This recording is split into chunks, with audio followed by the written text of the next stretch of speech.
পার্থ চট্টোপাধ্যায় তো ছেড়েই দিন। আমি বলছি যে যারা পুরনো সৈনিক, আমি মুকুলদা যেরকম এলেন আবার ফিরে গেলেন মমতা বন্দ্যোপাধ্যায়ের কাছে, এখনো তো মমতা বন্দ্যোপাধ্যায়ের সঙ্গে কিছু পুরনো বিশ্বস্ত অনুগত মানুষজন রয়েছেন যারা এখনো মমতা বন্দ্যোপাধ্যায়কে ভরসা করেন। শোভন বাবু, তারপর পরবর্তীকালে ভরসার থেকে বেশি নিজেদের স্বার্থটা, নিজেদের স্বার্থ।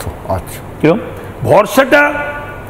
ভরসাটাও সে নিজেদের কারণে, নিজেদের কারণে। এবং ব্যাপারটা হচ্ছে যে তৃণমূলে যদি সৃষ্টি না হতো আর মমতা ব্যানার্জি যদি না থাকতেন, তাহলে এইসব রাজ্যসভা হতো না, লোকসভা হতো না, এই মন্ত্রিসভা হতো না, এই বিধানসভা হতো না, এসব মেয়র হতো না, এইসব চেয়ারম্যান হতো, মানে কারো কোনো পৌরসভা হতো।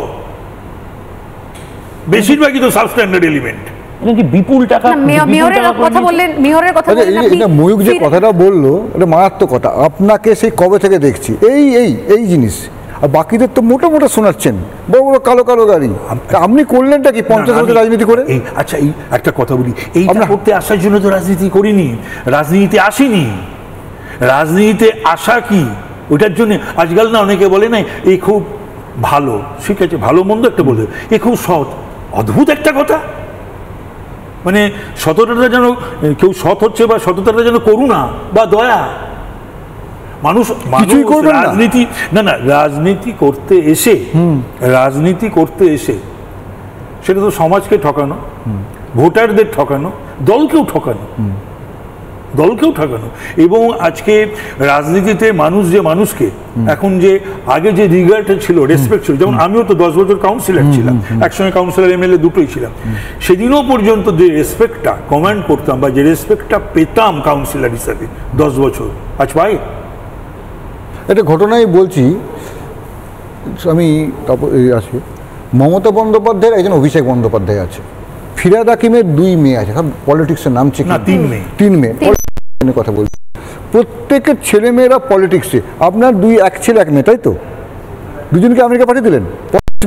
একজন না, আমার এই ছেলে 15 বছর। হ্যাঁ, তো কেন ওরা মেয়ে গেছে না? এখন তারা যদি তাদের লেখাপড়া বেশি, কত টাকা পায়? এখন আমার ছেলে মেয়েকে আমি কখনো পলিটিক্সে এসো, যেমন এটা তো আমি ওদেরকে করিনি না। আপনি কি? আর ওরাও ইন্টারেস্ট দেখায়নি। আমি যখন কাউন্সিলরটা ছাড়ছি, যে আমি এমএলএ কাউন্সিলর সেকেন্ড টাইম একসঙ্গে, তখন আমি বললাম এমএলএ হয়ে গেছি, আমি আর কাউন্সিলর আমার থাকা উচিত না। এখন তো এমপি থেকেও, মন্ত্রী থেকেও সব কাউন্সিলর। কার কথা বললেন? মালা রায়?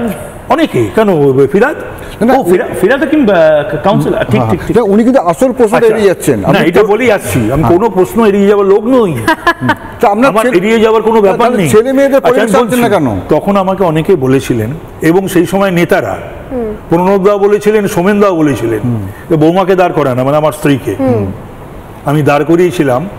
গান্ধিয়ান ফিলোসফিতে বিশ্বাস করে অমিয় মুখার্জি বলে আমার স্কুলের শিক্ষককে, এবং পায়ে হাঁটেন, মানে উনি ট্রেন, বাস, ট্রাম ওই সমস্ত চড়তেন না, হয় এইরকম একজনকে দাঁড় করিয়েছিলাম আমার জায়গায়।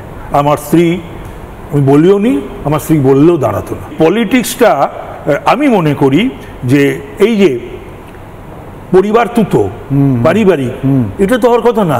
কেউ পরিশ্রম করে যাবে আর ওপর থেকে এসে রাহুল গান্ধী হবে, অভিষেক হবে, এটা হয় নাকি? খেটে ওঠো, নিচ থেকে ওঠো। আমার ছেলে মেয়েরা যদি সেরকম খেটে, তাদের ইচ্ছা থাকতো আলাদা কথা। ওই আমার তাপস রায় ছেলে বলে, মেয়ে বলে, স্ত্রী বলে তাদেরকে একটা এমএলএতে দাঁড় করিয়ে দিলাম বা একটা কাউন্সিলরে দাঁড় করিয়ে দিলাম, আমার সেটা কোনোদিন ইচ্ছা ছিলও না। আর আসতো প্রশ্নই না। আপনার কি ঘেন্না ধরে গেছে নাকি? আপনার সঙ্গে যা ব্যবহার করেছে মমতা বন্দ্যোপাধ্যায়, ঘেন্না হয়ে গেছে? পলিটিক্সটা তো প্রফেশন নয়। পলিটিক্সটা তো যে উকিলের ছেলে উকিল, ডাক্তারের ছেলে ডাক্তার, ব্যবসাদারের ছেলে ব্যবসাতে বসবে, তাহলে পরে কিন্তু সেই মেন্টালিটি নিয়ে তারা পলিটিক্স করে।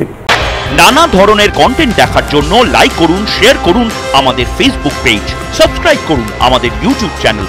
পাশাপাশি অন্যান্য ব্রেকিং নিউজের জন্য অবশ্যই চোখ রাখুন রিপাবলিক বাংলায়।